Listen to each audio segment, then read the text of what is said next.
ele usa estratégias muito bem construídas, né? O Spielberg como diretor, o roteiro da Melissa Madison também, joga uma coisa que você fica intrigado, o que está acontecendo aqui? Isso é bom ou ruim? Nossa, que legal, que divertido, que engraçado, nossa, que emocionante, nossa, que triste, assim, né? Mas é um triste que no final você está bem, assim, você está maravilhado com aquilo. É impressionante como ele consegue criar artifícios na produção para que o filme ele seja exibido e transmitido para a gente com muita autenticidade, a ponto de você crer naquilo. É impressionante como é bem feita essa relação. É o melhor do filme para mim. Essa relação de amizade, de amor que os personagens desenvolvem com esse ser tão estranho, né? O ET, pra mim, tem muito dessa característica de ser alguém que tá mostrando que, olha, você é capaz de enfrentar, né? Você é capaz de seguir em frente, assim.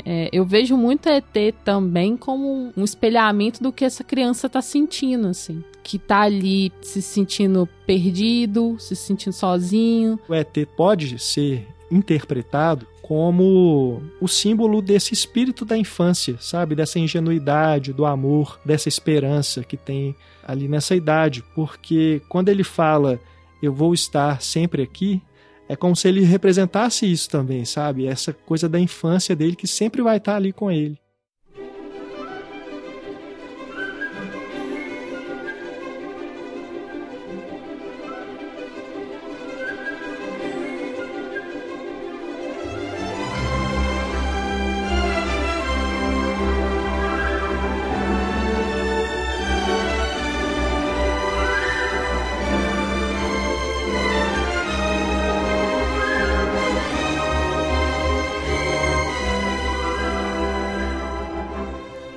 Olá pessoal, sejam bem-vindos, sejam bem-vindas ao podcast Em Foco.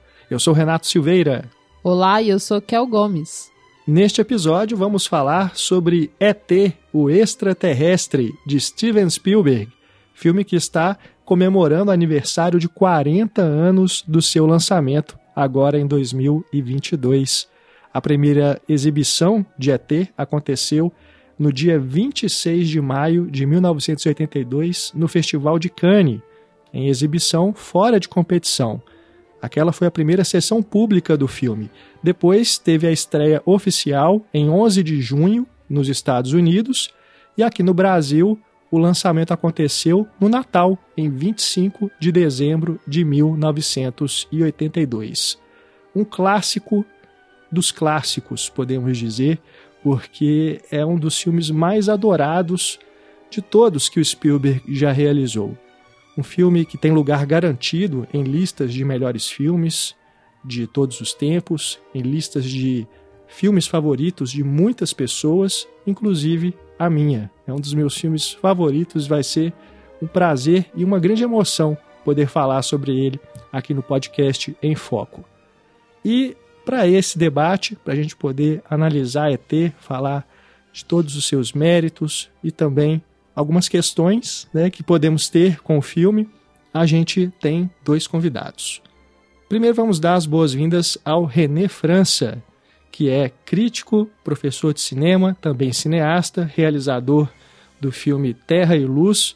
O René, que inclusive escolheu os filmes da enquete na qual o ET saiu vencedor, enquete que a gente realizou com os apoiadores do Cinematório. O René escolheu ali 5 filmes que fazem aniversário de 40 anos, agora em 2022, ou seja, todos lançados em 1982, e o ET saiu vencedor dessa enquete.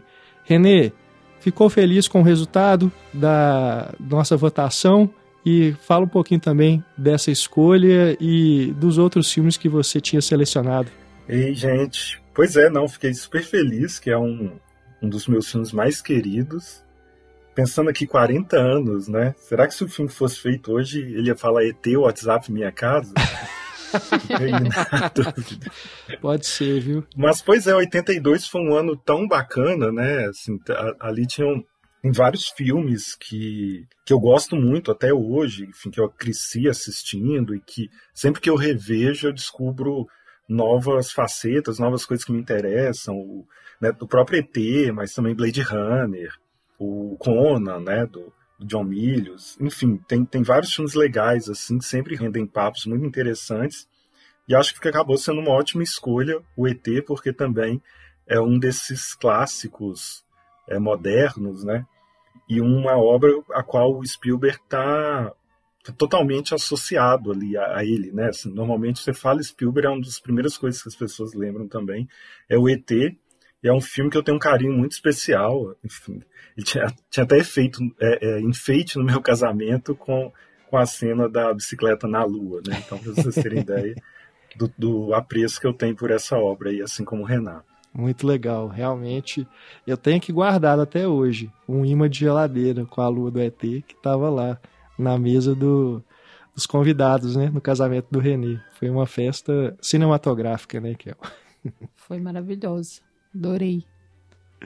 Bom, e também aqui conosco para essa conversa sobre ET, Ana Lúcia Andrade, professora de cinema da Escola de Belas Artes da UFMG, que está sempre aqui conosco nos podcasts do Cinematório.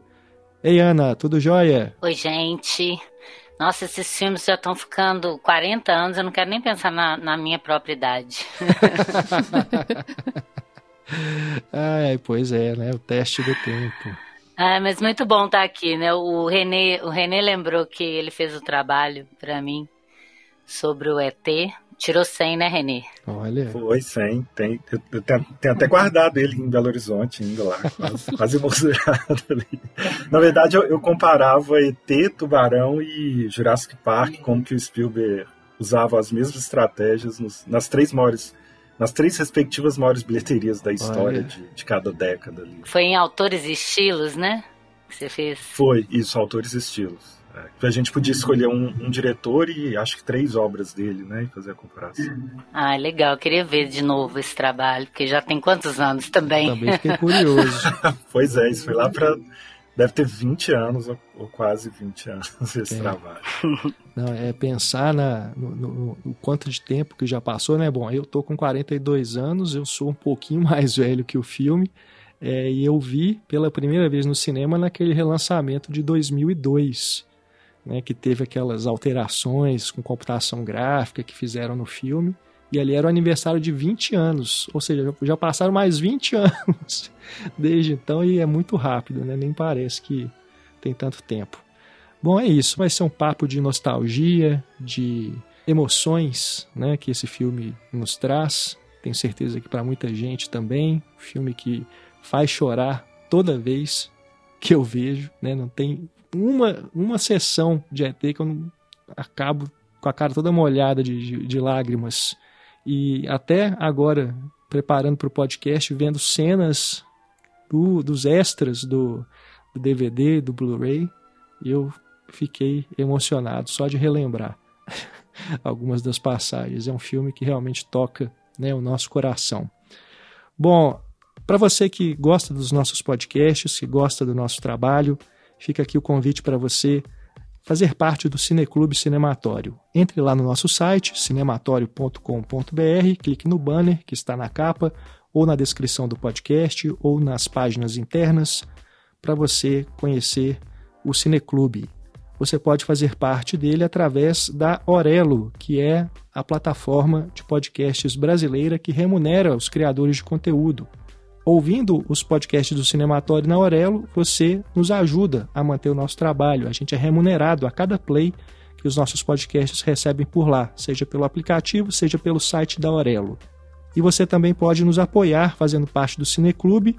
Tem lá o link de apoio, você escolhe com qual valor você quer contribuir e você recebe, além de nos ajudar, né, a manter o nosso trabalho aqui, você recebe benefícios que são conteúdos exclusivos que a gente produz para os apoiadores. E você também pode votar nas enquetes, né? Essa que o ET ganhou foi uma das enquetes que a gente fez junto com os apoiadores do Cinematório. Então entre lá no nosso site, cinematório.com.br, para você conhecer o nosso projeto. E a gente torce muito para que você venha fazer parte do nosso Cineclube.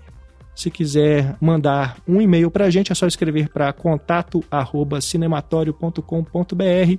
Também pode nos procurar nas redes sociais se tiver alguma dúvida. E a gente começa o nosso podcast abrindo o plano e colocando a nossa grande angular. Vamos dar uma passada na ficha do filme para sabermos as informações básicas e quem está por trás de ET, o extraterrestre. Grande angular.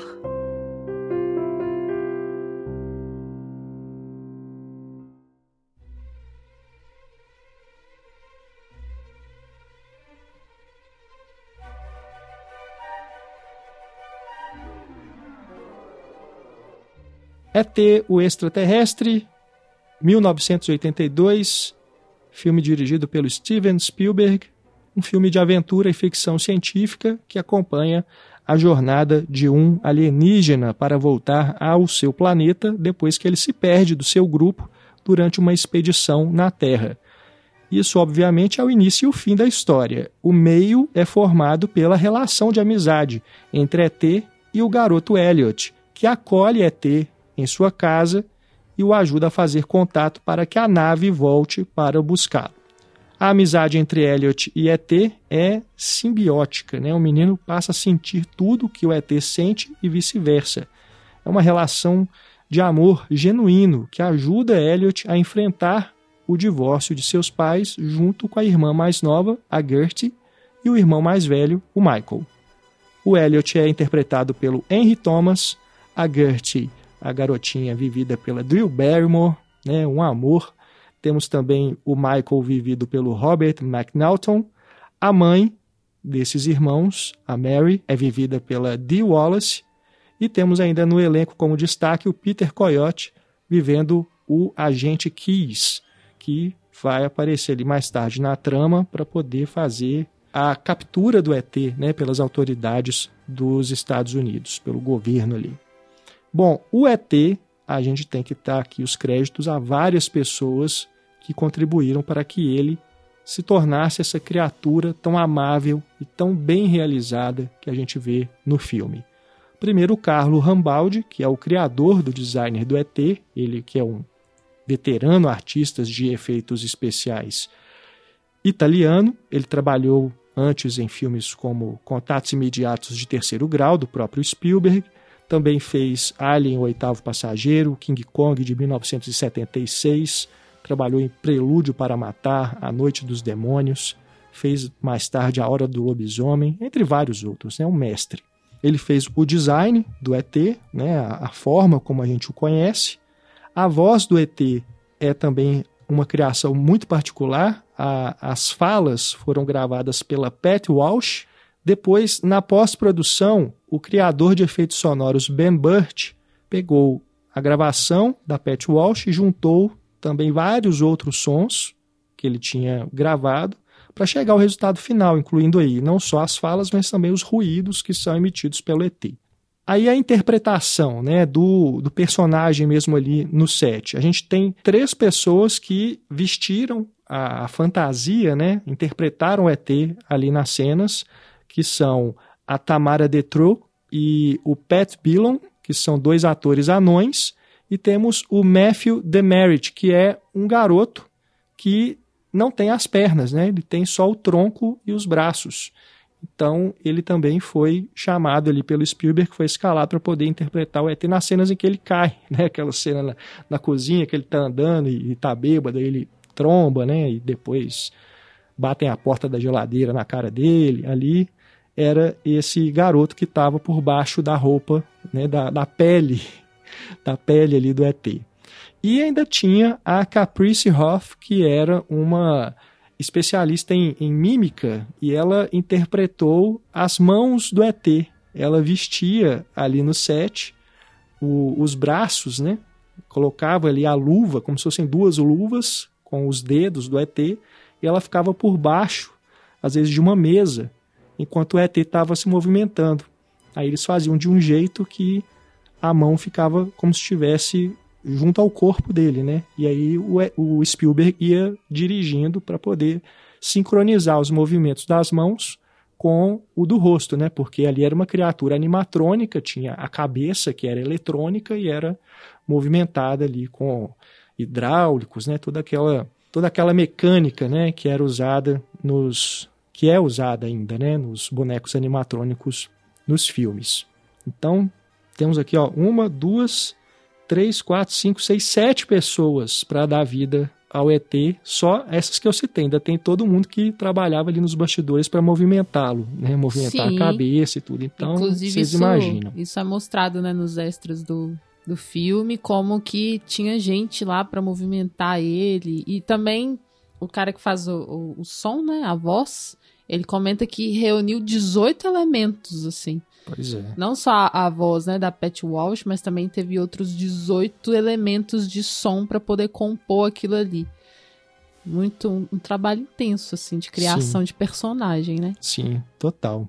E como que o Spielberg também ali no set, ele fez com que todos esses fios, essas pessoas que estavam manipulando o ET, né, não ficassem aparentes, para que facilitasse o trabalho dos atores, né, para ter um pouco mais de naturalidade, né, para você, ainda mais que eram atores crianças. Então, ele tentou fazer com que toda essa parafernália não fosse tão estranha, para que olhasse pro ET e conseguisse ver um ET ali mesmo. É verdade. E não um objeto inanimado, estranho e cheio de componentes mecânicos. Sim, sim. Bom, então, dando sequência aqui à ficha do filme, o Spielberg na direção, estava no seu 7º filme. Ele fez o ET depois de Indiana Jones e os Caçadores da Arca Perdida e antes de Indiana Jones e o Templo da Perdição. O Spielberg também está na produção, junto com a Kathleen Kennedy, que é uma das colaboradoras mais frequentes do Spielberg, também do George Lucas, e atualmente ela é presidente da Lucasfilm. O roteiro é da Melissa Madison, daqui a pouco a Kel vai falar um pouco mais sobre ela. A fotografia é assinada pelo Allen Daviau, a primeira colaboração dele com o Spielberg. Depois eles fizeram A Cor Púrpura e Império do Sol. O Allen Daviau foi indicado 5 vezes ao Oscar, 3 com o Spielberg, né, nessas 3 colaborações. Depois por Avalon e Bugsy, os 2 dirigidos pelo Barry Levinson. Ele morreu em 2020, aos 77 anos. A montagem de ET é da Carol Littleton, primeira e única parceria dela com Spielberg. Ela foi indicada ao Oscar pelo filme, trabalhou também em filmes como Corpos Ardentes, Silverado, White Earp, Diabolique, o remake de Sob o Domínio do Mal, Margot e o Casamento, entre outros. A música, dispensa apresentações, né? John Williams, naquela altura já o compositor de preferência do Spielberg. Os 2 iniciaram a parceria em A Louca Escapada, primeiro longa de cinema do Spielberg, né? Antes ele tinha feito Encurralado, que foi para a TV. E até hoje, Spielberg e John Williams mantêm a parceria de longa data, sendo que são pouquíssimos filmes do Spielberg que não tem música do John Williams, né? Dá para contar nos dedos. O próprio Encurralado, A Cor Púrpura, Ponte dos Espiões e Jogador número 1. E essas colaborações, principalmente aí Ponte dos Espiões e Jogador número 1, só não aconteceram porque o John Williams não pôde naquele momento, né? Seja por conflito de agenda, outros projetos que ele estava trabalhando ou problemas de saúde. E agora, nos próximos 2 filmes do Spielberg, já está garantida aí a participação do John Williams, né? Ele vai fazer a trilha sonora aí de Os Fabelmans, que estreia neste ano de 2022, e depois ele fará a trilha sonora de Indiana Jones 5, que está previsto para 2023. Sendo que Indiana Jones, na verdade, é produção do Spielberg, né? A direção é do James Mangold. Direção de arte de ET, assinada pelo Jim Bissell, indicado ao Oscar por Boa Noite e Boa Sorte, né? Um diretor de arte veterano, tem vários filmes aí no currículo, mas só recebeu a indicação ao Oscar por esse filme do George Clooney. E o figurino é da Deborah Lynn Scott, que venceu o Oscar por Titanic. Ela também, uma profissional veterana aí da indústria, com vários clássicos no currículo, incluindo outras colaborações com o próprio Spielberg, como em Minority Report, para citar aí um filme mais recente. Bom, dada a ficha do filme, vamos agora de close-up para conhecermos melhor a Melissa Madison, roteirista de ET. Close-up.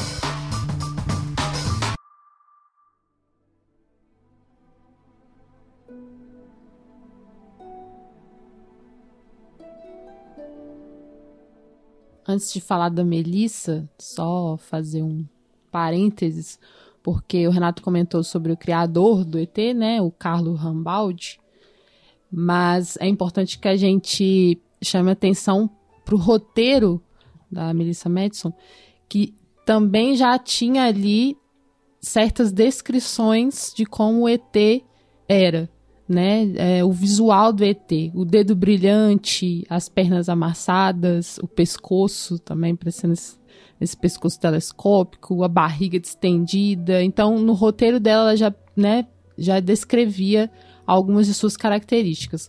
Com isso, o Sindicato dos Roteiristas, inclusive, argumentou que ela deveria receber uma parte da receita de mercadorias com o personagem, né? Que ela havia projetado também. Então, esse argumento ele foi aceito com sucesso e ela passou a receber entre 4% e 5% em todos os produtos com a imagem do ET. Justo, tá certo. Né? Então, bom, a Melissa Madison nasceu no dia 3 de junho de 1950 em Los Angeles, na Califórnia. E embora ela tenha assinado poucos roteiros ao longo da carreira, ela mostrou que era uma pessoa de muito talento, né? ET foi seu primeiro roteiro original e escrito sozinha.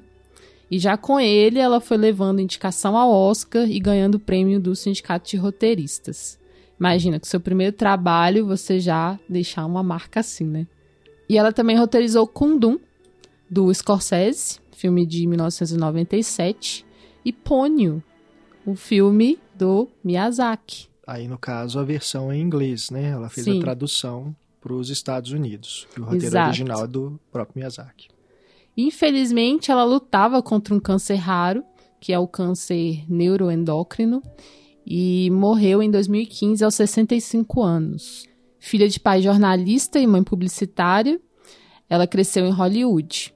Inclusive, consta nas biografias sobre ela que o casal Francis Ford Coppola e a Eleanor Coppola era amigo da família e que ela chegou a ser babysitter dos filhos Coppola quando era jovenzinha. Quando ela fazia graduação em ciência política na Universidade da Califórnia, ela trancou a faculdade para trabalhar para o Francis Ford Coppola como assistente em O Poderoso Chefão, parte 2, em 1974, né? Também na época de Apocalipse Now, de 1979, Madison foi creditada como assistente executiva. Aí o Coppola, percebendo o talento da moça, foi logo incentivando ela a escrever. O resultado disso foi O Corcel Negro, filme baseado no livro clássico infantil de Walter Forley, o filme de 1979, sobre um menino e seu cavalo, que ela escreveu em parceria com outros 2 roteiristas. Mais tarde, a Melissa Madison estava namorando o Harrison Ford e viajou para o local de filmagens de Os Caçadores da Arca Perdida, do Spielberg.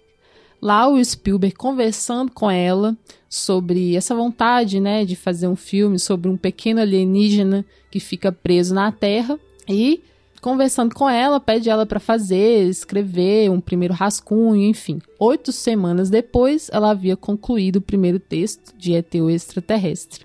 E em várias entrevistas, o Spielberg comenta que esse primeiro material já era um filme pronto, que não precisava mexer em nada, que ele já queria filmar no dia seguinte. Depois da estreia de ET, ela se casou com Harrison Ford e passou a maior parte do final dos anos 80 e o início dos anos 90 em casa e cuidando dos filhos, Georgia Ford e Malcolm Ford.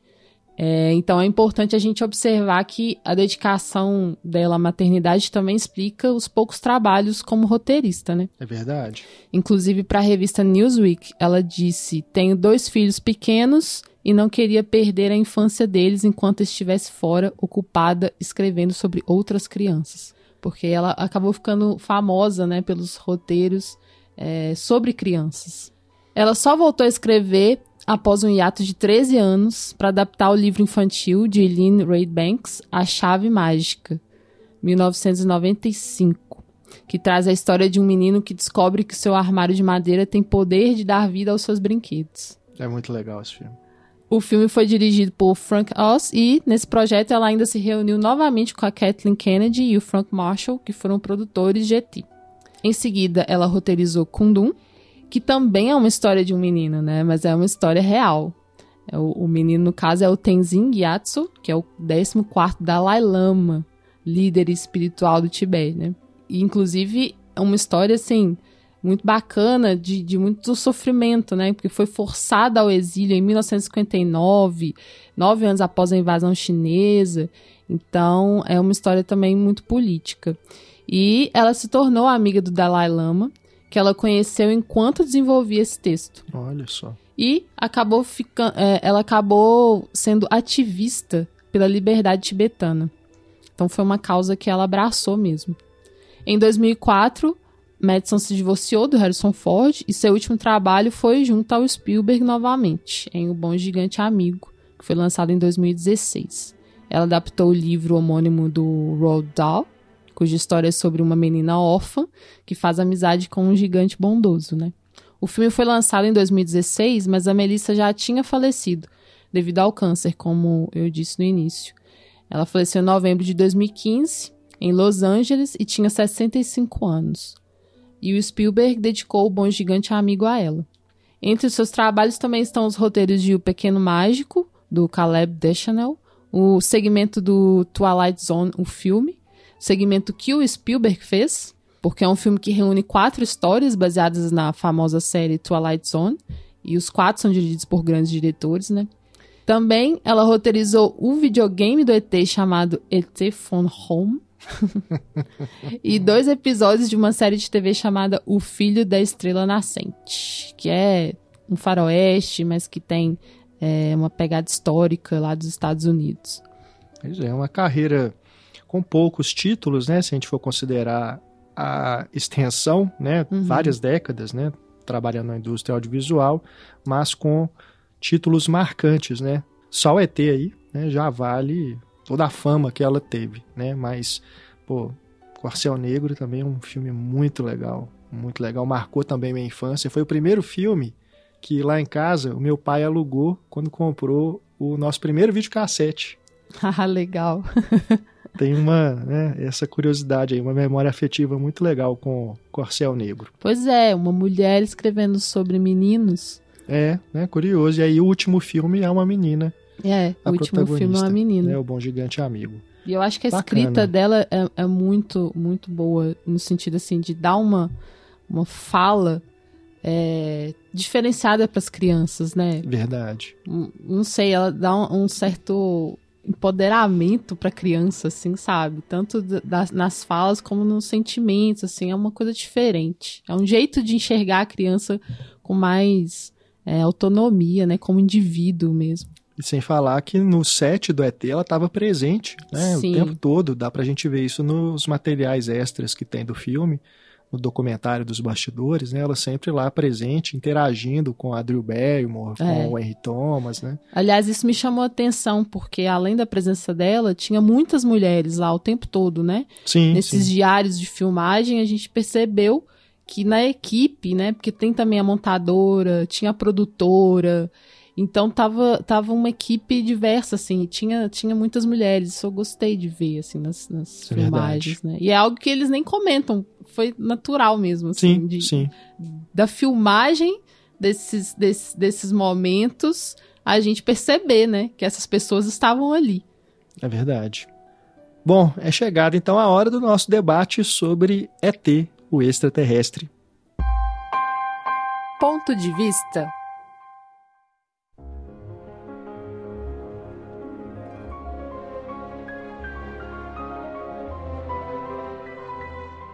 "40 anos depois do lançamento de ET, o extraterrestre, o que falar sobre esse filme que já não foi falado? Com certeza, muito do que a gente vai debater aqui, você que está nos ouvindo, já pensou sobre o filme, já sentiu sobre o filme, já leu em algum lugar, mas eu acredito que sempre que a gente revê ET, algo novo acaba surgindo, uma interpretação nova. O próprio ET, né, a figura dele, essa jornada dele à Terra, a presença dele ali naquela família, como uma metáfora para algo.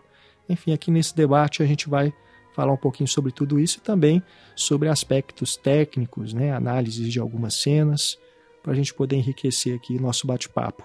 E eu já quero começar chamando o René, que foi o nosso convidado para escolher o tema deste episódio do Em Foco, para ele falar um pouquinho sobre esse legado do ET.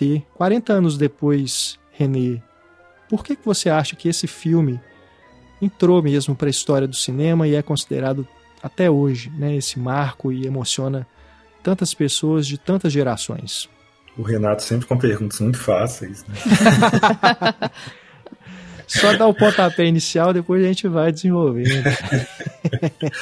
É curioso, assim, né, eu tava também, revi o filme, né, para falar hoje, e é curioso que eu lembro, acho que quase todas as vezes que eu assisti o ET, inclusive da primeira vez, foi na televisão, foi a primeira vez, se não me engano, que passou na televisão brasileira, foi na Globo, no dia 31 de dezembro de 1990, né?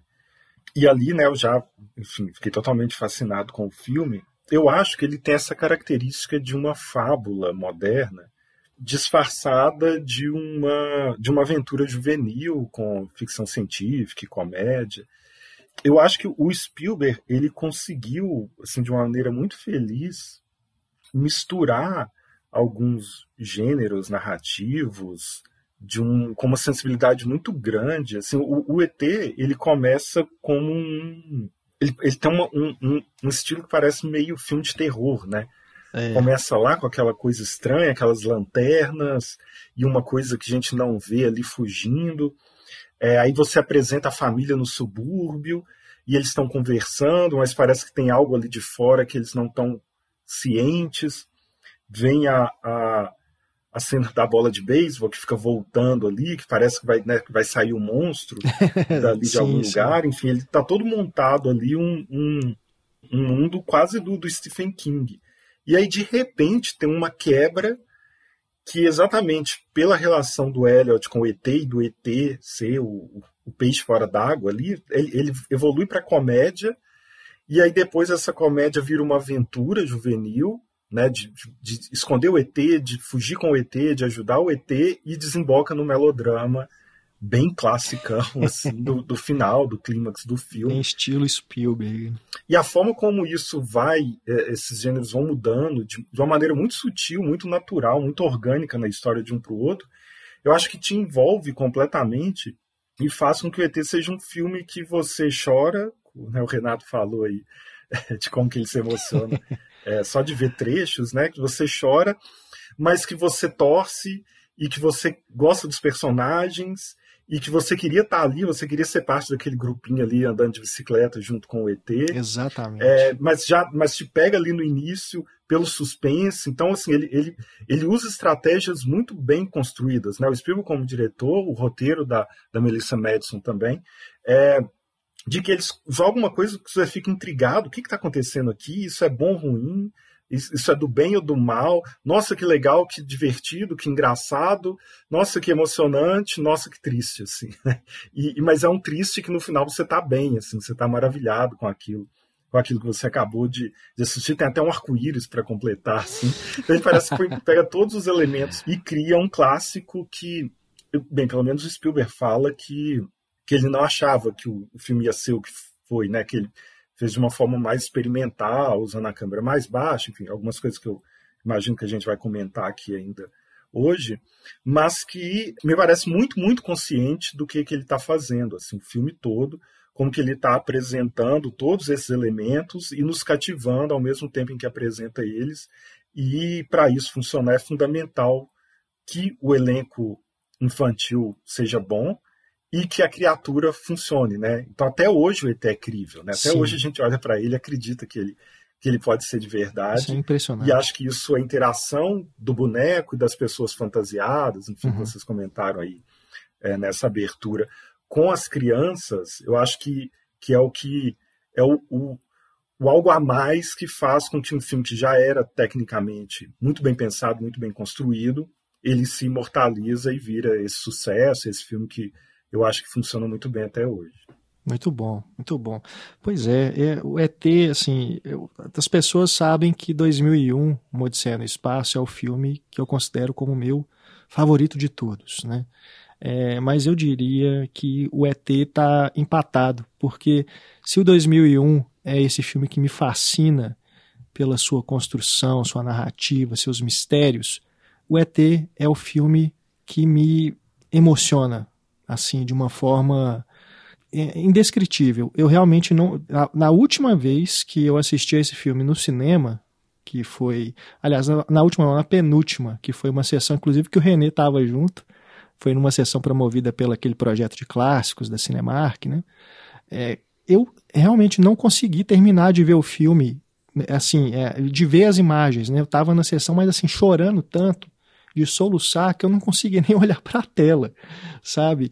O filme, ele me toca de uma maneira, assim, muito, muito pessoal, por tudo que ele representa na sua história, né? E de coisas que eu tiro dele, assim, em relação sabe, de identificação mesmo.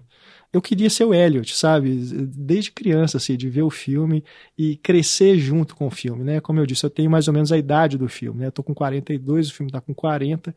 Então, quando eu assisti pela primeira vez, eu tinha mais ou menos a idade do Henry Thomas ali.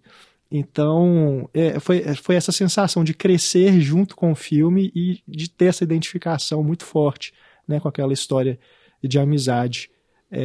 E depois, né, ao longo da vida, de também ir tirando outros simbolismos, né, desse filme. Então, eu tenho assim, um carinho muito grande, é um lugar assim, de uma memória afetiva muito particular, sabe? Acho que não tem nenhum outro filme que eu tenho tanto carinho quanto o ET. E eu tô falando isso tudo aqui blindando o filme... E o próprio Spielberg fala, né, que é o filme mais pessoal dele. Mais pessoal, né, ele fala isso, nos é extras, verdade. O tempo todo ele fala isso. O quanto que é o mais pessoal. Eu sei que a Ana, que está aqui com a gente, ela, né, sem revelar a idade da Ana, não vou te colocar nessa saia justa, Ana, mas você é mais velha que a gente, você não teve essa mesma experiência da infância, né, quando o ET foi exibido, mas o ET te emociona também? Você tem essa relação mais pessoal com o filme? Ou para você os méritos dele estão mais na parte técnica? Porque também são muitos, né? E a gente vai comentar isso aqui. Não, é claro que é um grande filme, né? Até porque o Spielberg não é um cineasta qualquer, né? Eu acho até que tem a ver com isso, essa ideia de uma memória afetiva. Embora o filme seja muito bem feito para crianças de todas as idades, eu acho que ele, e os adultos também se identifiquem, gostem do filme, né, como desde a época do lançamento, eu acho que tem a ver com isso que você falou. Eu não vi o filme na infância, né, eu vi depois, quando eu já comecei a perceber algumas coisas, algumas estratégias meio piegas, assim, do Spielberg. Mas, de qualquer maneira, claro que é muito bem conduzido, né? Ele sabe construir catarse emocional e foi brilhante isso que o René falou, de como ele vai perpassando os gêneros, e até cito John Ford lá, só para ter um western no meio, né? Se é que pode chamar depois do Vendaval de western. Né, um melodrama, mas eu sou muito mais fascinada, e claro que isso é muito particular, pelo Contatos Imediatos do Terceiro Grau, né, por ser um filme mais adulto e tal, não sei o quê.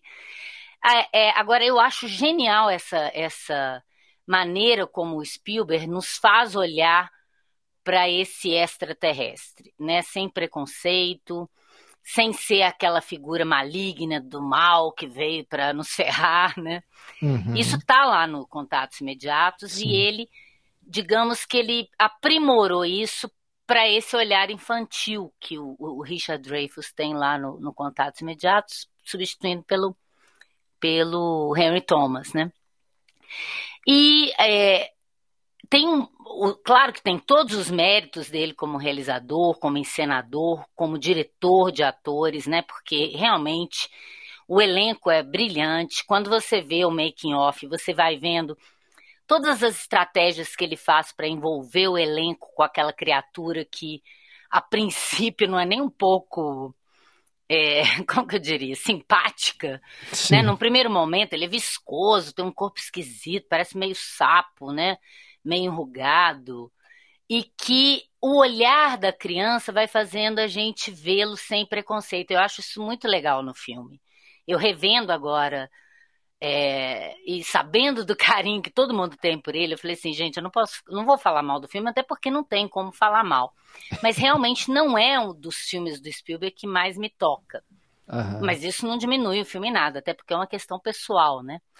Agora, é impressionante como ele consegue criar artifícios na produção para que o filme ele seja exibido e transmitido para a gente com muita autenticidade, a ponto de você crer naquilo. E é tanto mérito também da Melissa Madison no roteiro, quanto dele de construir essa relação. É impressionante como é bem feita essa relação. É o Sim. melhor do filme para mim. Sim. Essa relação de amizade, de amor que os personagens desenvolvem com esse ser tão estranho, né? E a simpatia do ET está na sua gentileza, na sua delicadeza, né? Na forma como ele é doce, né? E com aquelas crianças que não temem, fazendo com que os adultos também não o temam. E eu gosto muito disso porque eu acho que é muito difícil fazer isso. Hoje em dia você tem séries que desenvolvem 100 episódios e não estabelecem relações direito. Impressionante como o Spielberg, em poucas cenas, ele te faz comprar aquela relação, que aparentemente é inverossímil, e ele torna aquilo muito verossímil, né? Isso é o grande mérito dele no filme, né? Isso me comoveu mais vendo dessa vez, né? De perceber, para além das coisas que eu não gosto, aqueles astronautas, aquele povo entrando na casa com a mão esticada, eu acho aquilo muito ruim. Sei lá o que é aquilo, aquele povo lá do FBI entrando, vindo assim no horizonte, eu não gosto daquilo, até hoje, nunca gostei e não gosto. Mas isso é tão menor diante de tantas coisas interessantes que o filme tem, e eu me detive mais nessas questões interessantes para entender até por que emociona tantas pessoas, né? E realmente é um grande mérito de toda a equipe ali para fazer isso funcionar e atingir o espectador em cheio, né? Na emoção. Muito bom. Não, Ana, com certeza. E eu sei que muita gente também tem, né, algumas questões com Spielberg, principalmente quando ele carrega demais, né? A famosa mão pesada. O emocionado do Spielberg. Mas, né, que falar mal de ET, não gostar de ET é difícil, né? Não dá pra gostar de cavalo de ferro, sei lá, como é que chama aquilo. Cavalo de guerra? Mas ET não. Cavalo de guerra. Pô, mas eu gosto de cavalo de guerra. Você gosta? Não, eu mas acho tem muitos problemas. Tem sequências maravilhosas e tem sequências horrendas. Exato, assim. É um filme muito irregular, mas no geral eu gosto dele, Visualmente eu acho muito foda. Eu acho que ET, pensando aqui, alguém que não gosta nada de ET, que odeia, que fala, nossa, não gosto nada desse filme, é muito estranho, sabe? Eu fico pensando o seguinte, eu desconfio de quem não gosta de bicho, quem não gosta de cachorro, quem não gosta de gato, quem não gosta de bicho. Quem não gosta nada de ET, eu desconfio também. Não é possível. O que se conclui que o ET é um bichinho de estimação, né, Raquel? Porque assim, sabe, tem essa conexão que a Ana comentou é muito bonita, sabe? Só por isso, como o filme constrói isso pra gente, é a magia do cinema ali, sabe? O tempo todo. É isso que o filme passa pra mim, a magia do cinema. É o valor de uma história bem contada, o quanto que ela pode nos encantar, o quanto que ela pode nos ajudar a crescer, porque é um filme que tá fazendo isso também, né? Você falou que cresceu com esse filme. É um filme que te ensinou algo, sabe? Exatamente. Isso eu até arrepio quando eu falo, porque assim, ensinou algo importante, né? Tá falando ali de entendimento, de tolerância, de empatia, tá falando de olhar para as crianças também de uma maneira mais dedicada, de prestar mais atenção aos sentimentos das crianças, assim, ouvi-las. Enfim, eu acho que ele é muito, muito maravilhoso por isso, assim, por Por tudo que ele ensina e por todo esse encantamento, né? E o valor da história. Nisso que você falou, é o que o Spielberg diz que era uma das ideias originais, né? Quando ele pensou em fazer o filme, que ele queria unir dois enredos. Um que era sobre o alienígena perdido na Terra e o outro que era sobre o impacto do divórcio dos pais, né, nas crianças, né, da família. Porque ele viveu isso. Pois com o divórcio dos próprios pais, né? E tem esse tema recorrente na obra toda do Spielberg do pai ausente, né? O pai distante. É algo importante. E foi antes dele virar pai, né? Pois é. Exatamente. Então, eu acho que, especialmente as crianças que se sentem solitárias por qualquer motivo, por alguma ausência, por algum problema dentro de casa, sabe? Especialmente essa solidão infantil presente ali e sendo trabalhada, né, como um tema também, conecta com essas crianças mais fortemente ainda, sabe? Nesse lugar, assim, de se ver ali e de ver que pode e que vai conseguir atravessar isso.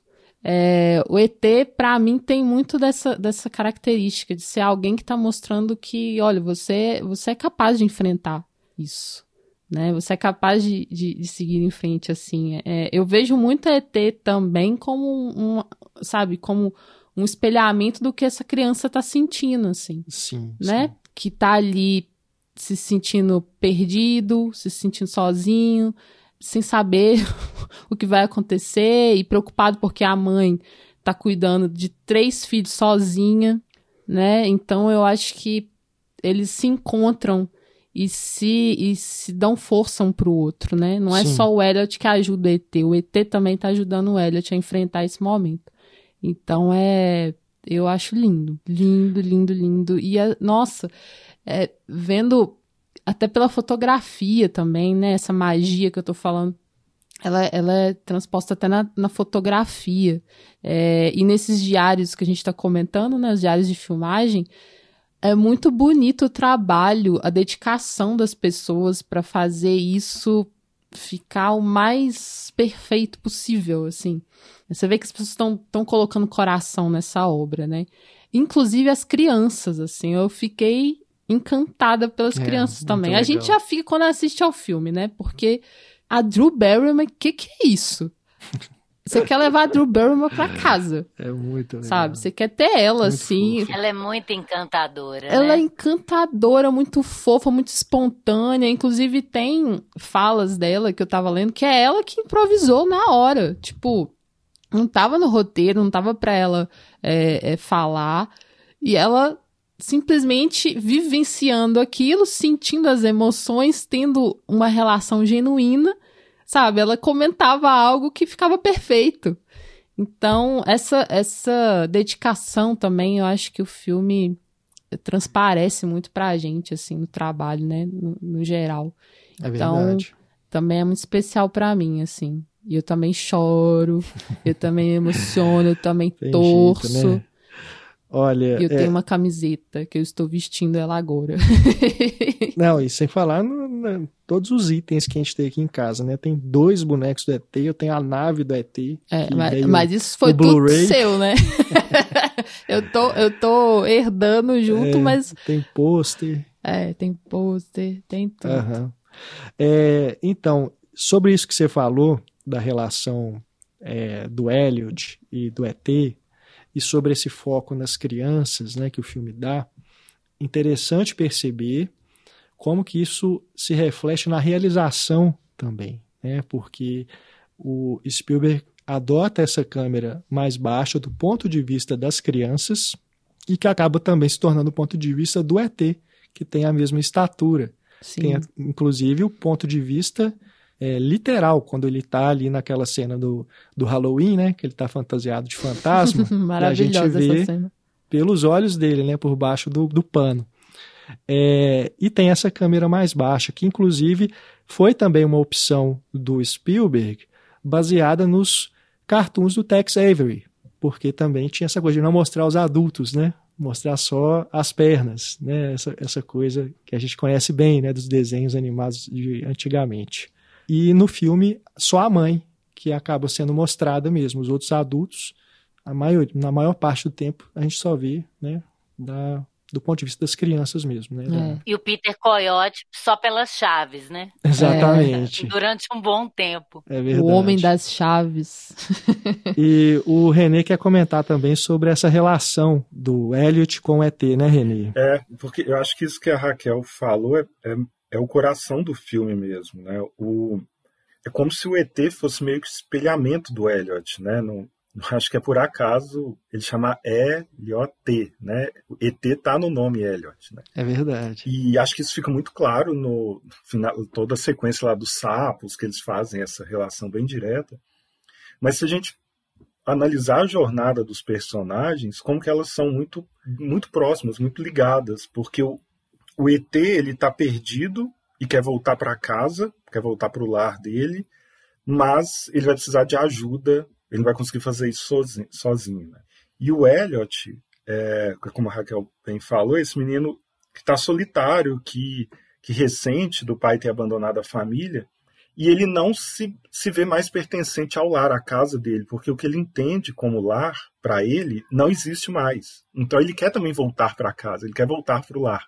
E toda a jornada do Elliot é um menino perdido, que quer voltar para o lar como era antes, mas ele vai descobrir que ele precisa da ajuda dos outros, dos irmãos, dos amigos, da mãe, para entender que casa e lar e família pode ter uma outra forma, pode ter uma outra estrutura daquela que ele estava buscando, que ele estava sentindo falta, né? Então, o processo todo do ET perdido ser encontrado para voltar para casa é uma jornada de amadurecimento e de aceitação do Elliot, de garoto perdido, se encontrar com a ajuda da família, dos amigos, e reencontrar e refazer o lar, ou a ideia de lar, para ele poder voltar, né? E acho que isso ali, que é claro que não está explícito, né, na forma como o filme coloca, mas está colocado na estrutura de jornada mesmo dos dois personagens, que são muito espelhados. Eu acho que é o que nos cativa, assim, acaba nos prendendo, assim, é quase uma relação simbiótica entre ET e Elliot, porque são essas duas criaturas infantis, né? O ET é muito infantilizado ali, até mais do que o próprio Elliot, que é a criança do filme. Sim. E como que eles estão perdidos, enfim. A forma como eles se conectam, eu acho que é o coração do filme, e é aquilo que de tudo do filme parece que menos envelhece. Assim. Você pode até pensar, os efeitos envelhecem, algumas piadinhas, algumas situações podem envelhecer, mas isso é a coisa mais forte do filme, ao meu ver. E até pensando nessas coisas de família, é até curioso como que o Spielberg está por trás de dois filmes de família em subúrbio, em 82, né? Que é o Poltergeist, que é a produção dele, tem é baseado numa ideia, né, que surgiu dele. Sim, no mesmo ano, né? E é quase como se o Poltergeist fosse o pesadelo ali do subúrbio, e o ET é a possibilidade de dar a volta por cima, ou de encontrar conforto e segurança, né? Mas como que se olha para esse lugar, essa casa, essa família, como um lugar de muito perigo e medo, no caso do Poltergeist, e num lugar de possibilidades de reinvenção e de encontrar e de amadurecimento, no caso do ET, né? São duas faces diferentes de uma mesma moeda, me parece que o Spielberg está trabalhando ali nesse ano de 82. É verdade. Não, e esse momento da despedida, né, que é muito forte ali no final do filme. A Ana brincou com essa questão do bicho de estimação, mas de todos os momentos que eu já vivi assim, de despedir de um cachorro, sabe, um gato, assim, desse momento de se desligar, né, de algo que é muito próximo assim, de você, eu tive essa sensação ali do filme, sabe? Eu sempre lembro do ET, sabe? Do ET se despedindo do Elliot, que é muito, né? Por mais que a gente sabe que ele não é um bicho, né? Ele nem é tratado assim, apesar do Elliot falar em certo momento, né? Eu quero ficar com ele. Como se fosse o cachorro que ele achou na rua, né? Apesar disso, eu acho que tem um pouco dessa sensação do carinho, né? E do amor que você nutre por um cachorro, um gato, né? Um bicho de estimação que você tem. Então, é uma relação de amor. É uma outra espécie. Também, né? E é uma outra espécie, sim. Né? Sim. E é uma relação muito, muito específica, muito particular, que quem não tem essa relação não compreende. Né? Quando você perde um bichinho, a pessoa fala, mas era só um bicho. A pessoa não compreende, porque é uma relação muito, muito pessoal. Sim. A minha mãe adoeceu quando as duas gatas dela morreram. né? Então é um sentimento muito puro que você não identifica, né? Você não tem uma razão, né? Não tem uma razão, não é racional, é puramente emocional. É um carinho, só quem já viveu sabe o que existe, né? Então eu acho que qualquer pessoa que já teve algum, por isso que eu brinquei até com o bichinho, mas não no sentido de pejorativo, pelo contrário, acho que é uma relação muito particular mesmo. Tanto que há situações em que você ter um bicho de estimação é até uma coisa terápica, né? Para você lidar com algum problema, né? Mais pessoal, mais superar um luto até, né? Muitas vezes é recomendado você ter um bicho de estimação, né? E acaba que o ET também está ali cumprindo uma função, né? De ajudar aquela família, né? De reconectar aqueles irmãos com a mãe, né, depois do divórcio dos pais. É uma família que está ali desajustada, os filhos daquela idade, né, de crescer, de rebeldia. Então, eu acredito que ele também ali está cumprindo essa função, né, Kel?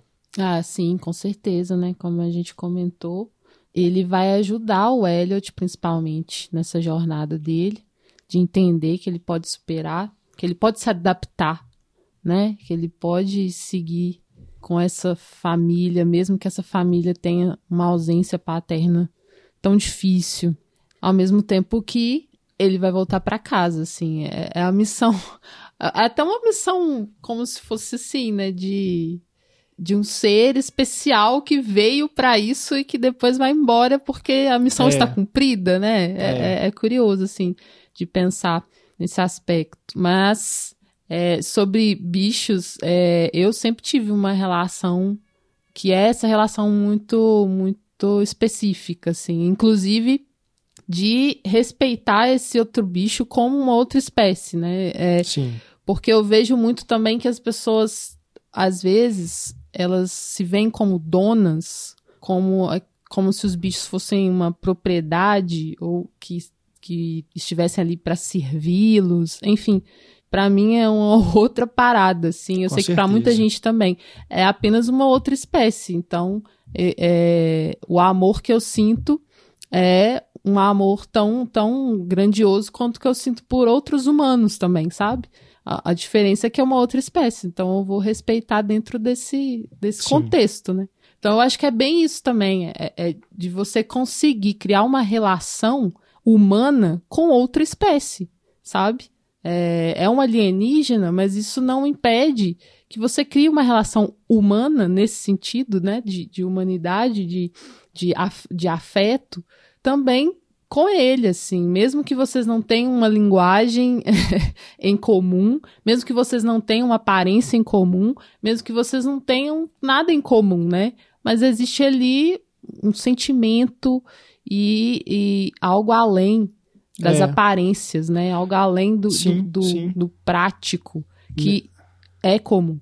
Nesse aspecto, eu sempre penso no filme também, por esse lado humanista que ele traz, de como que você pode relacioná-lo, inclusive, à questão da migração, por exemplo, sabe? De como que pessoas de outros países são rejeitadas quando elas estão buscando um outro lar, né, por aquelas pessoas que moram naquele país, né? A gente vê muito disso hoje em dia ainda. Quando você pensa também em como que o racismo, né, exclui o outro simplesmente por causa da sua aparência, da sua cultura, né, de outras questões que não são da sua vivência, né, e como que isso é algo assim absurdo, né, e hediondo. E a gente está falando aqui da própria espécie, né, nossa própria espécie humana. Exatamente. Né? E eu sempre penso no filme também por esse lado, sabe? Eu acho que é uma outra leitura que você pode trazer também, embora ele não esteja falando diretamente disso, né? Mas eu acho que também é um possível caminho para você ler a mensagem que o ET está trazendo, né? Essa coisa da relação que ele constrói ali, dessa empatia que você nutre pelo outro ser, né? Sim, ao invés de se basear... Esse respeito, né? E esse amor que você cria ali na relação. Ao invés de se basear em medo, baseie-se no amor, sabe? Pra mim, em resumo, é isso, sabe? E é legal isso aí, tudo que vocês estão falando, porque se a gente pensar, né, que o Elliot, ele é o filho do meio que tá ali entre o mais velho, que predomina ali na casa, e a menininha engraçadinha, e ele não tem protagonismo ali, né? Que a primeira cena do Elliot, ele tentando jogar e ninguém quer deixar ele participar do jogo, e ele se torna, a partir do contato com o ET, ele se torna o protagonista. Sim. É bonitinho demais, como o Henry Thomas tá genial mesmo, não dá para entender porque que esse menino não fez tanto sucesso, né, depois. Hoje em dia ele é o ator fetiche lá daquele diretor da casa Mansão Rio lá. De terror, né? Mas Mike Flanagan. Mike Flanagan. Isso. Mas ele é impressionante como ele vai crescendo na postura, assim, quando ele começa a dominar para os amigos do irmão, que ele fez a conexão, que ele colocou o ET ali, né? Que ele resolveu cuidar dele. Sim. Isso é muito bonitinho, porque ele vai se sentindo mais seguro a partir dessa amizade, né? Que pareceria, a princípio, um amigo imaginário que vai ajudar ele a dar conta, né? Da realidade, né? É bem bacana mesmo. É autoestima. É muito bonito isso. E é outro aspecto do filme que eu me conecto muito, né? Assim, que eu falei de me identificar muito com o Elliot, é muito por essa parte, sabe? De ser um menino que não se enquadra, sabe? Que tá sem lugar ali. Eu me sentia muito assim na infância, na adolescência, sabe? Meio outsider, assim, na escola, sabe? Então, essa busca, né, de encontrar alguém com quem você possa compartilhar, né, a sua infância, né, as suas aventuras, alguém que você pode chamar mesmo de amigo, né, de estar ali junto. Então, eu sempre me identifiquei muito assim com essa relação dele com o ET, porque para mim era algo que só poderia acontecer dessa forma, com uma criatura de outro planeta, sabe? Porque eu não me via tendo essa amizade com os meus colegas, sabe? Essa coisa tão porque você pura, era o ET, né? Eu era o ET, exatamente. E uma coisa também que eu acho muito bonita no filme é como que o ET também pode ser interpretado como o símbolo desse espírito da infância, sabe? Dessa ingenuidade, do amor, dessa esperança que tem ali nessa idade. Porque quando ele fala, eu vou estar sempre aqui, eu acho que também é isso, sabe? Quando ele fala com o Elliot no final, né? I'll be right here, né? É como se ele representasse isso também, sabe? Essa coisa da infância dele que sempre vai estar ali com ele. Sim. E que eu acho que é algo que a gente nunca pode perder, mesmo depois de adulto, né? De guardar essa criança dentro da gente. Então acho também algo muito bonito que o filme traz. E nesse aspecto, o personagem do Peter Coyote, que aparentemente não é bem desenvolvido, mas é muito legal ele ter sido uma espécie de Elliot quando era criança, né? Que também se conectou, e ele ser, juntamente com a mãe, um único adulto realmente presente, que não é um vilão também. Ele compreende aquilo, porque ele já vivenciou aquilo. Ele manteve essa criança, essa presença, essa ideia que você está falando do ET na cabeça. Então ele se tornou um adulto melhor por isso, né? Em relação aos outros adultos do filme. Aliás, o Spielberg fala que aquele momento ali, Ana, que você mencionou, que você não gosta, né? Quando os agentes do FBI, né, chegam lá para poder capturar o ET, o Spielberg fala que ali é o mundo adulto entrando no mundo das crianças, né? Uma invasão. Não sei se cola para você essa justificativa, mas eu entendo quando você diz sobre o visual, né, de ser aquela coisa mais carregada. E essa coisa também dele, da câmera baixa, eu me lembrei porque tem um artigo do Truffaut no Prazer dos Olhos que ele fala sobre isso, né, que quando ele fez o Contatos Imediatos com o Spielberg, que o Spielberg ficou sondando ele porque ele já estava pensando em fazer o ET, né? Ele teve essa ideia durante o Contatos Imediatos, que ele pensou, imagina se um desses alienígenas tivesse ficado esquecido aqui, né? O que aconteceria?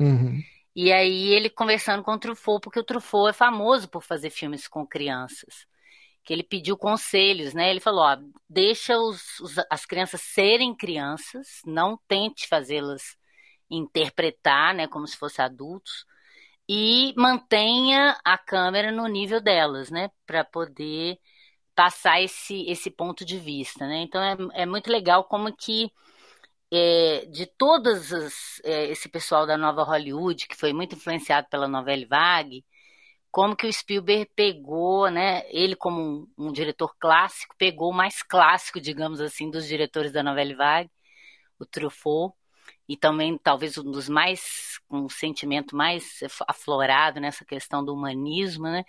E ele apreendeu isso do Truffaut, né? Eu acho isso é uma das coisas que eu mais gosto, no Contatos Imediatos, essa presença humanista que o Truffaut representa no filme, e que você vê que o Spielberg absorveu isso, né? E eu acho isso muito legal no filme, porque ele não trabalha exatamente... O vilão é esse mundo adulto, não tem um vilão específico, né? Eu gosto disso também. Sim. A Ana falando disso, eu acho que é uma das grandes vitórias do Spielberg no filme. Inclusive, quando o filme que eu fiz tem uma criança, né? Sim. E eu lembro que eu cheguei a fazer um ensaio que não rolou bem, assim, aí eu saí, fui ler sobre, fui ler sobre ET e fui assistir making of de ET, e foi exatamente isso, assim, que acendeu a luz para mim, que é do Spielberg, essa história aí que a Ana contou do Truffaut com o Spielberg, de deixa a criança ser a criança, assim, não espere que ela fale o texto do jeito que você escreveu ou que está no roteiro, e deixa acontecer como se fosse um jogo, assim, aproveita o que sai do roteiro para que aquilo ganhe mais luz e ganhe mais coração dentro da história. E foi o que eu acabei fazendo, assim. Então também o ET também é um filme que me serviu muito como prática também, né? Além de fã, de espectador, de pesquisador que se envolveu com esse filme, ele também me ajudou muito quando eu fui fazer o meu próprio filme, que tinha criança lá, que é sempre complicado de dirigir, porque, enfim, é imprevisível o que vai sair dali, mas é exatamente isso aí. No making of do ET, em várias entrevistas, ele falava assim, usar a imprevisibilidade da criança ao seu favor e deixar que saiam coisas legais disso, né? Foi o que eu acabei tentando fazer também. Legal. Tem uma fala da Drew que foi improvisada, eu tinha até comentado antes, né, que várias coisas que ela fala são improvisadas e deu super certo. Aquela do Give Me a Break, quando o Elliot diz pra ela que apenas crianças conseguem ver o ET, que ela fala, poxa, give me a break. É ótimo. Isso é tão legal, né? É ótimo. E o próprio Elliot, né, quando você vê no making of o Spielberg do lado dele e descrevendo as coisas e deixando o menino improvisar, né? Vocês chegaram a ver também o teste do menino? Que o menino chora, e o Spielberg chora e fala, você tá contratado, não preciso mais contratar, não preciso mais ver ninguém. Nossa, o teste é fantástico. Quem não viu, veja, porque não tem como não contratar esse menino naquele momento. Muito bom. Eles só dão uma ideia pra ele, né? Falam assim, olha, você precisa, tem alguém do governo querendo levar o seu amigo e você não pode deixar que seu amigo seja levado por eles. O que você faz? O menino começa do nada, numa emoção, assim, cabulosa, né? Não, e assim incrível. Como eles trabalharam muito no ET a questão do olhar, o olhar do Henry Thomas também é algo assim, Sim. né? Que você fica assim, meu Deus. Quando ele faz aquela expressão assim de choro, né? Ele tem um olhar meio triste, assim, normalmente, né? E quando ele fica emocionado, então você parte o coração mesmo. Agora, a gente vai falar ainda sobre cenas aqui do filme, né? Daqui a pouquinho, no quadro Zoom. Mas antes da gente chegar lá, eu queria só falar sobre a versão de 2002. O quanto que o Spielberg tomou decisões equivocadas naquele momento, né? O filme estava completando 20 anos, a gente estava ali naquele momento da computação gráfica começar a substituir tudo, né, que era feito com efeitos especiais, você trocar animatrônicos por bonecos de CGI, uso de chroma key cada vez mais intenso, a própria filmagem digital, isso cada vez mais presente em Hollywood. E aí o Spielberg tem essa ideia de mexer na expressão do ET, né, nas expressões faciais do ET. É de um desrespeito, né, não só assim, com a nossa memória do que é o filme, mas também com todas essas pessoas que trabalharam ali para poder fazer aquilo funcionar e ter vida, né, no filme. E sem falar que, para mim, uma das piores cenas nesse sentido, na versão de 2002, é quando eles colocam expressões naquele momento em que eles abrem o armário e o ET está vestido como uma velhinha, né? Porque ali eles tiraram o efeito Kuleshov do personagem. Porque na versão original você olha, você mesmo interpreta, né, o constrangimento ali, assim, que ele possa estar sentindo. Aí na versão de 2002 fizeram ele olhar assim pro lado, mexer com a boca. Assim, cara, né? Pra quê? Pra que isso? Sem falar nas outras coisas, né? Ele correndo, se movimentando, pulando. Tem aquela cena que foi excluída, né, da banheira, ele tomando banho de banheira e colocaram isso de volta no filme. Sem falar na famigerada cena das armas dos policiais, que ele cortou as armas e colocou o walkie-talkies no lugar, sob a justificativa de que ele não queria armas no filme, porque ele mudou muito, né, depois que ele virou pai, e aí ele não queria, né, se sentir desconfortável, passar isso para as crianças e tal. Nossa, e Hollywood ia ter que refazer todos os filmes para trás que tem problemas em relação a isso, né? Pois é, depois voltou atrás. A recepção foi tão ruim, essas mudanças, que essa versão ela é tipo um extra de DVD hoje em dia. Quando eles relançam o filme no cinema, ou agora em 4K, né, é a versão de 82 que é oficial. Pois é, porque eles aprenderam que não pode mexer com essas memórias afetivas tão fortes, caramba. E assim, eu consigo entender que ele, como o dono da coisa toda, ele deve ter empolgado com tecnologia, e tudo que ele pensou naquele momento que ele estava fazendo o filme que não pôde ser feito, ele falou, é agora que eu vou conseguir fazer, só que não mudando muito, né, porque senão ia transformar tudo em uma outra história. Mas assim, eu imagino que, por exemplo, não conseguia fazer o ET correr, agora eu posso. Então eu vou colocar uma cena dele correndo, sabe, uma coisa meio que de empolgação com a tecnologia e querer ver seu personagem não sei, fazendo outras coisas que naquele momento não pôde. Imagina se ele resolve fazer isso no Tubarão. Pois ele é. construiu o Tubarão. Imagina. Porque o grande lance é não mostrar o Tubarão.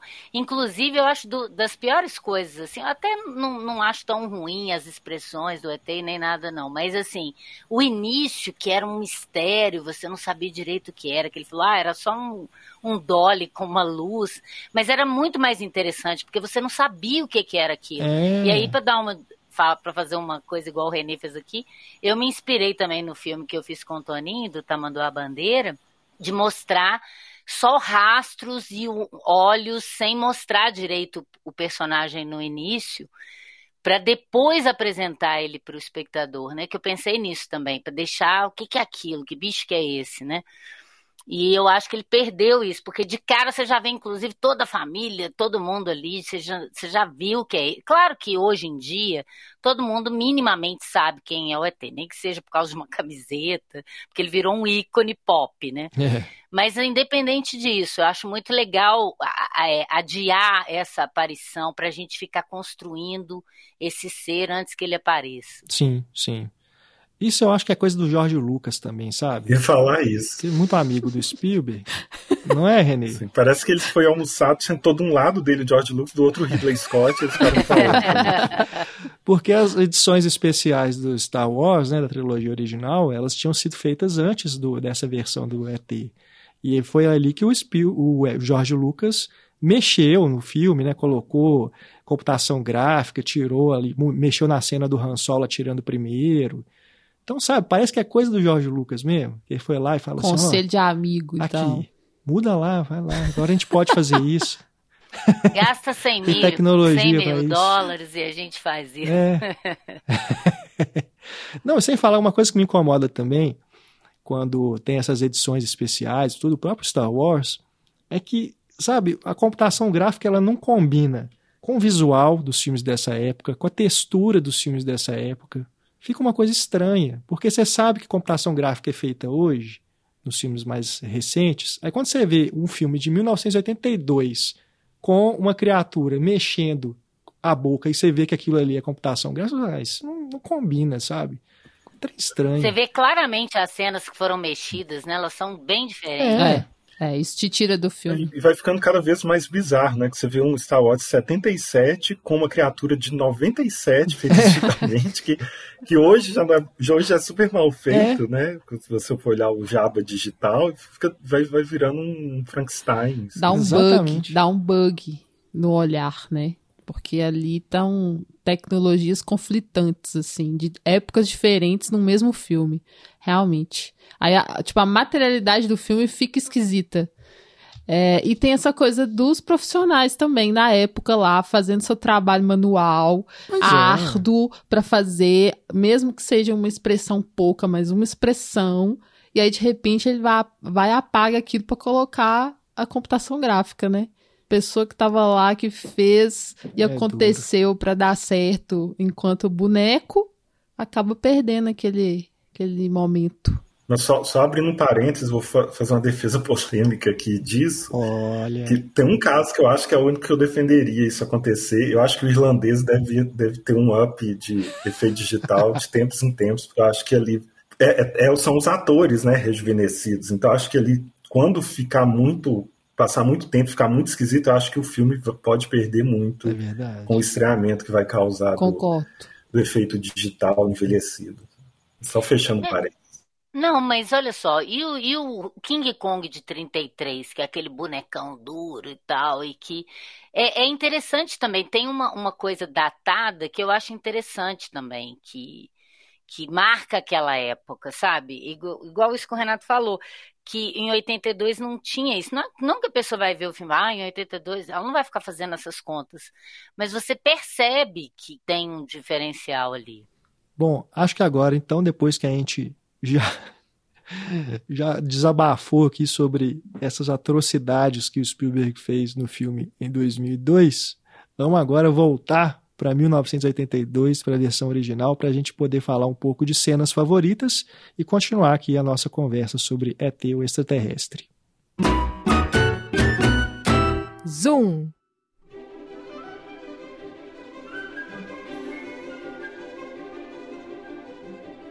Eu vou furar a fila. Claro, né? Seu filme favorito. Olha, um dos. É claro que a cena que eu vou citar aqui provavelmente também está na lista de vocês aí. Se não é a primeira, provavelmente está em algum lugar aí guardado no coração. Porque é simplesmente a cena do primeiro voo da bicicleta. Quando eles estão ali fugindo, né, à noite para poder armar ali todo o equipamento para o ET fazer o seu contato, né, com a nave. E ali eles chegam no penhasco e o ET então utiliza um de seus poderes até então desconhecidos, que é de fazer voar. E aí eles passam em frente à Lua e naquele momento a trilha sonora do John Williams sobe e olha, é um dos momentos assim que mais me arrepiam, sabe, de ver uma cena assim de um filme.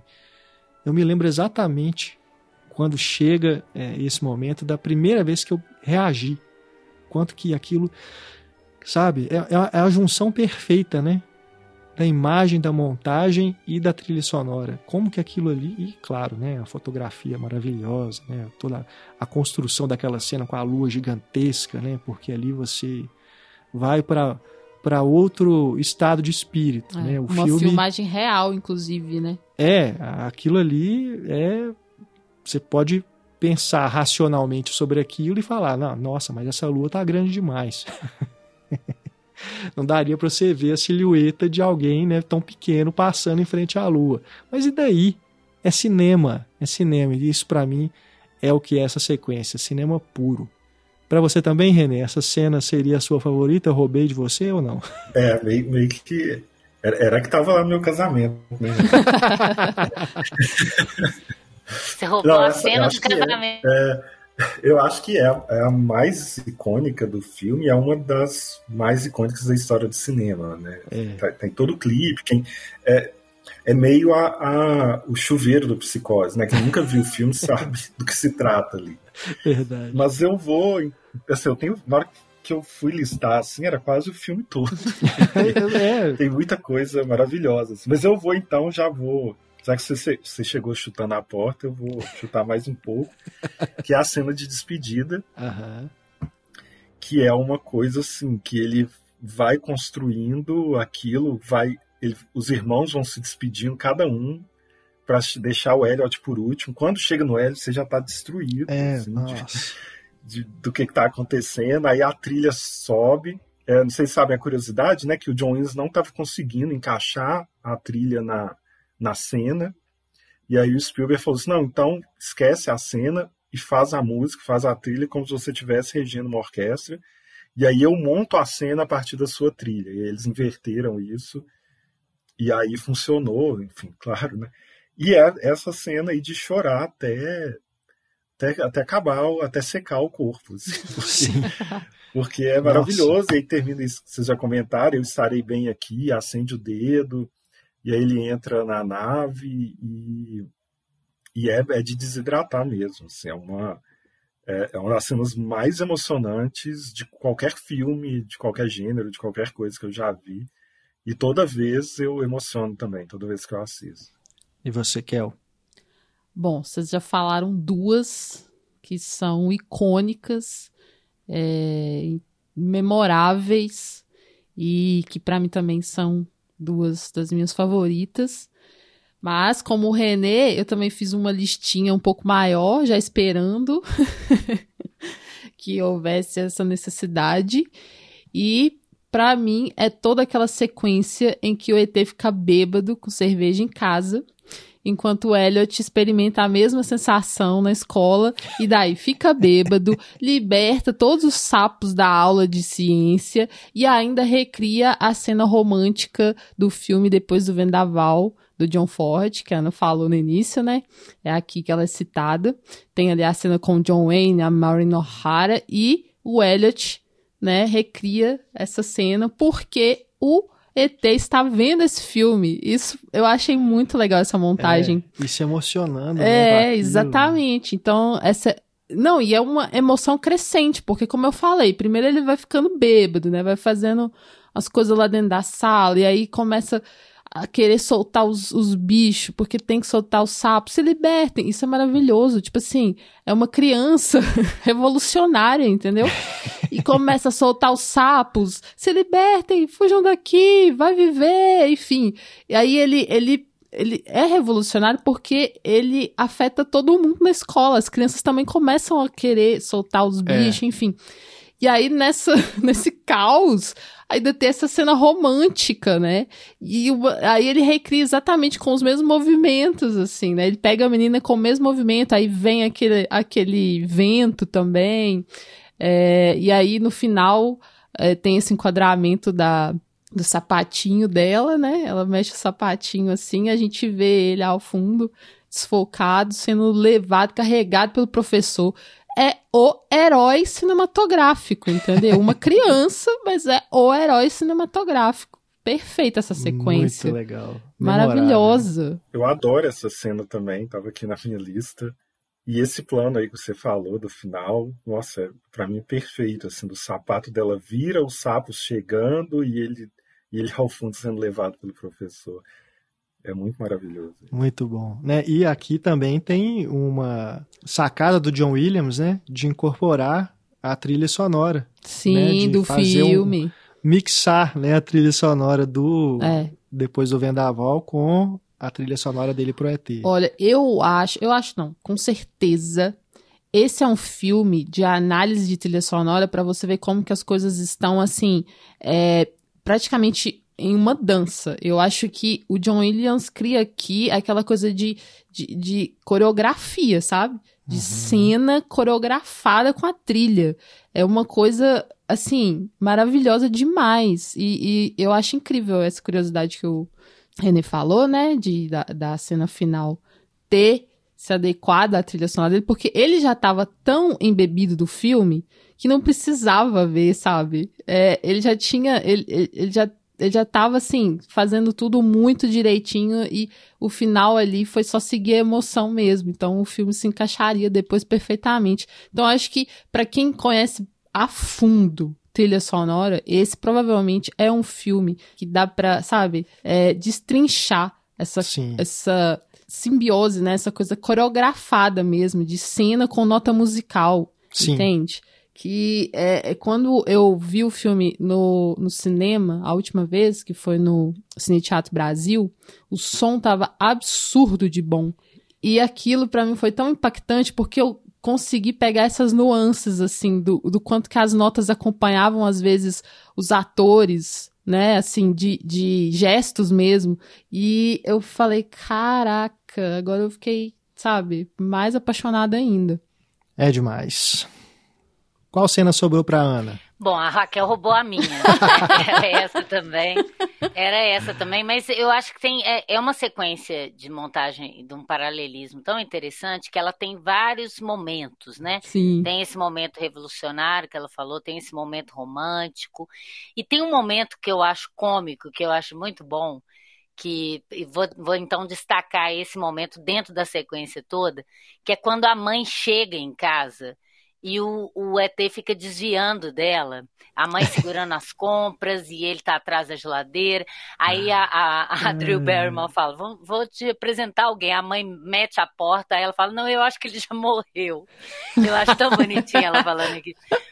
Eu acho engraçado aquilo, toda vez que eu vejo eu acho engraçado. Aí ele vem pra cá, bêbado, vai pra lá e ela tá ensinando ele a falar e vai acontecendo as coisas ali que vão levando a história pra frente. Não é um momento, vamos parar pra fazer piada, não. Eu acho muito interessante porque é a relação dela com ele. E aí depois quando o Elliot chega, ele tá lá vestido de mulher, o Elliot briga, mas ela fala, ele aprendeu a falar, eu que ensinei.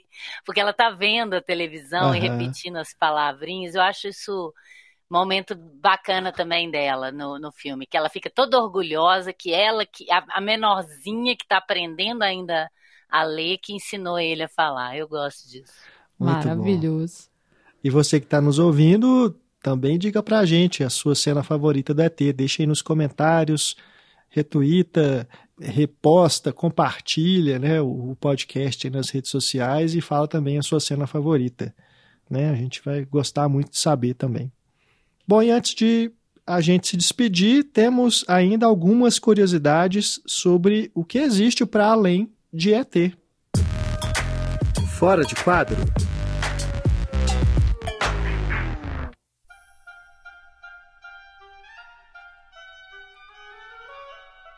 A Kel mencionou rapidamente, lá enquanto ela falava da Melissa Madison, sobre o jogo de videogame do ET.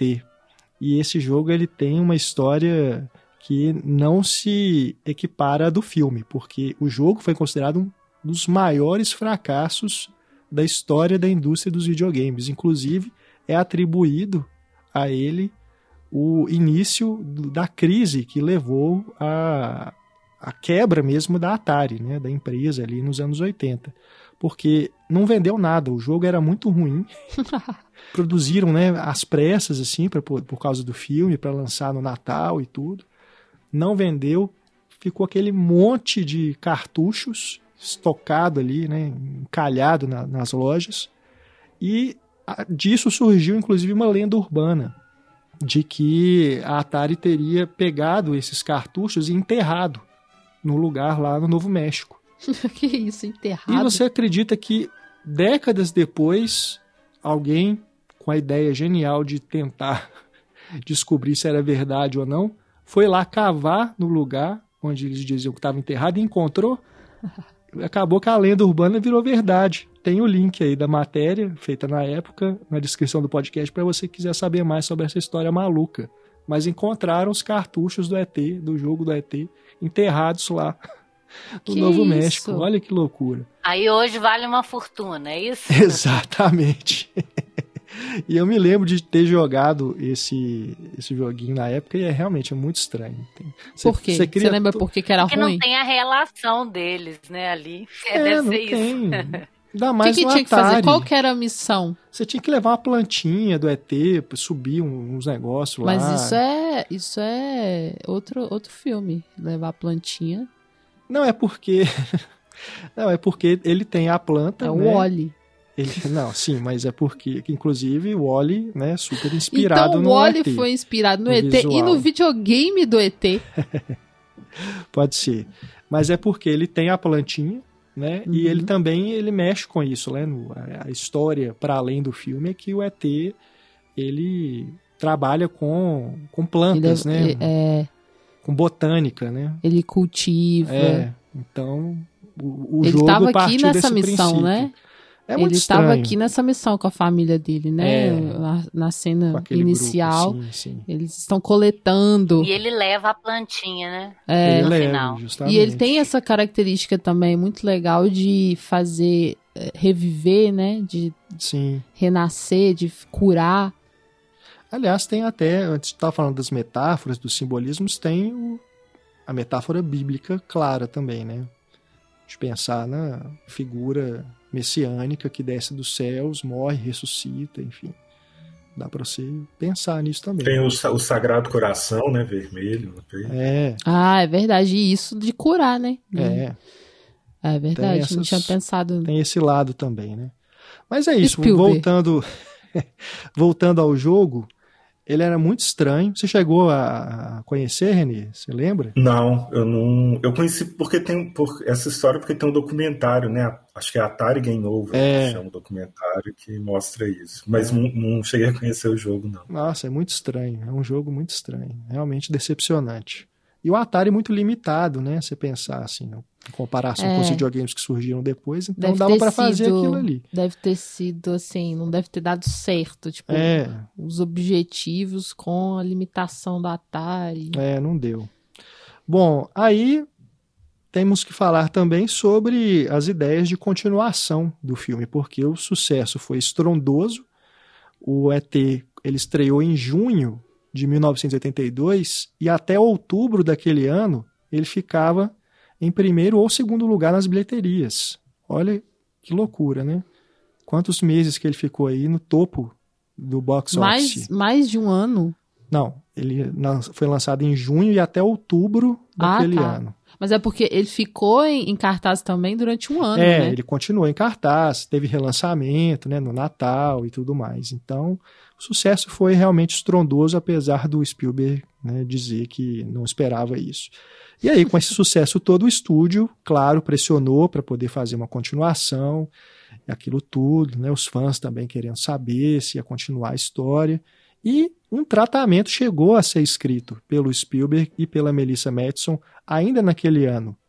O roteiro tinha o título de ET 2, Medos Noturnos, e mostraria o Elliot e os seus amigos sendo sequestrados por alienígenas malvados, e aí eles pediam ajuda ao ET para poder se salvar. Nossa Senhora. Essa era a premissa. Só de falar isso aí já não me interessei nem um pouco. Acabou que o próprio Spielberg reconheceu que aquilo ali não fazia jus ao filme que ele tinha feito antes, acabou não fazendo, falou para o estúdio que não queria, o estúdio aceitou e aí o projeto foi enterrado. Só que bom senso venceu. Em 1985, o escritor William Kotzwinkle, que tinha feito a novelização do roteiro do primeiro filme, escreveu um livro chamado ET, o livro do planeta verde. E isso é o que mais próximo que a gente tem de uma continuação do ET. Na história, o ET retorna ao seu planeta natal, logo após ali os acontecimentos do primeiro filme, só que lá ele acaba sendo punido pelos conterrâneos por ter ficado para trás, ter se separado do grupo. E aí de lá, do planeta dele... O povo deixa ele para trás e ele é que é punido ainda? Aí de lá do planeta dele ele continua a observar o Elliot à distância. Não sei como que ele faz isso, eu não li o livro, estou pegando as informações que eu encontrei aqui sobre a sinopse. E aí ele percebe, enquanto ele está observando, né, os anos estão se passando e tudo, que o Elliot não está seguindo os conselhos de ser bonzinho. e começa a agir como um adolescente rebelde e tal. Um adolescente aí, comum, né? É. Todos. Sim. E aí o ET decide quebrar as regras, infringir as leis lá do planeta dele e retornar para a Terra para poder tirar o Elliot do mau caminho. Nossa, mano. E é isso. O livro é encontrado até hoje em sebos, aí você acha. Tem lá a capa com ET, com as plantinhas. E aí tem toda essa mitologia do planeta, né? Que tem inclusive cena excluída que mostra dentro da nave, mostrando ali, né, a criação de plantas ali, essa coisa toda. E aí no livro isso tudo é ampliado, etc. A Enfim, botânica do ET. É o que temos de continuação. Só que não bastasse isso que ficou no livro, em 2019 inventaram de fazer algo visual, né, para a gente ver o que seria o reencontro do Elliot com o ET. É um comercial de 4 minutos. Pode parar aí. Falou, é comercial? Acabou. É uma propaganda da empresa Xfinity, né, uma empresa de telecomunicações, e acaba sendo um curta, né, tem 4 minutos, e ali nós temos o próprio Henry Thomas. Olha para você ver como é que as pessoas né, oferecem ali o dinheiro, né, um cachê bom, a pessoa aceita fazer uma coisa dessa. O Henry Thomas reprisa o papel do Elliot, ali ele interpreta o Elliot já adulto, pai de família, e ele reencontra o ET durante as festas de fim de ano, né, aquele período de férias ali nos Estados Unidos, e aí o comercial mostra os dois juntos lá, vivendo aventuras, né? Se mostrasse eles ficando bêbados agora, os dois adultos, ia ser mais interessante. Devia ter brincado com isso, né? E aí, que tal o negócio? A Xfinity, essa empresa, ela faz parte da Comcast, que é uma empresa do grupo NBC Universal, que é dono da Universal Pictures e dos direitos do filme. Então, fizeram uso. O Spielberg foi consultado, né, quando tiveram a ideia. E, aparentemente, ele deu o aval para que fizessem essa bobagem que está disponível aí no YouTube. Mas é inofensivo. Deve ter ganhado uma grana, né? Com certeza. E tem vários, né, clássicos dos anos 80 que fizeram isso. O próprio Curtindo a Vida Doidado, né, com o próprio Matthew Broderick. Tem essas ideias, né, de continuações que nunca vão para frente, aí, para poder dar uma resposta para alguém, vão lá e fazem um comercial para satisfazer o desejo aí de quem quer que seja. Bom, para finalizar aqui o nosso Fora de Quadro, tem também uma aparição não do ET, mas de conterrâneos dele em uma cena do Star Wars Episódio 1, que foi uma sugestão do próprio Spielberg para o George Lucas. É aquela cena que se passa no Senado, e ali tem várias espécies de alienígenas, né, naquelas cadeiras que ficam ali, e uma delas dá para você ver, assim, se você pausar, você vê lá que tem 2 ou 3 ETs ali. Ah, não, ele virou e falou assim, eu coloquei o Yoda no meu, você faz favor de colocar ET no seu, tá? Porque amigo tem que Mas trocar. Mas parece que foi mesmo. Foi mesmo uma brincadeira entre os dois. Eu tava lendo aqui no IMDb. Ai. E é curioso porque no livro do Humberto Eco, na inovação do seriado, ele dá o exemplo dessa cena do Yoda aparecendo, que é o tipo de citação que, se você não conhece o original, você não entende a cena, né? Porque que o ET vira e fala, ele fica falando home, home, como se o Yoda existisse lá fora mesmo, né? A brincadeira. Essa cena é legal. É uma intertextualidade muito inteligente, né? Se você parar para pensar depois como que isso evolui, né? De imaginar que tem esse crossover, né? Usando aí o termo que eles gostam, de 2 franquias que aparentemente não estão ligadas, né, uma com a outra, mas tem ali algo que as une. Por falar em multiverso, né, falamos aí no último podcast, tá aí 2 franquias que se encontram. É isso então, vamos chegando ao final do nosso podcast em foco sobre ET, o extraterrestre. Antes de irmos embora, agradecer aqui ao René pela participação. Tem algo mais que você quer acrescentar sobre o filme, René? É só agradecer mesmo e como eu disse, assim, é um filme cheio de cenas icônicas. Tenho certeza que todo mundo que está escutando aí está pensando nas suas também. E acho que é um filme que vale sempre a pena rever. É curioso que mesmo se você pensar em blockbusters da época, né, Alice, o próprio Indiana Jones e o Caçadores do Arco Perdido, que é um ano antes, Império Contra-Ataca, que é ainda um ano anterior, o ET tem um ritmo um pouco mais lento, né?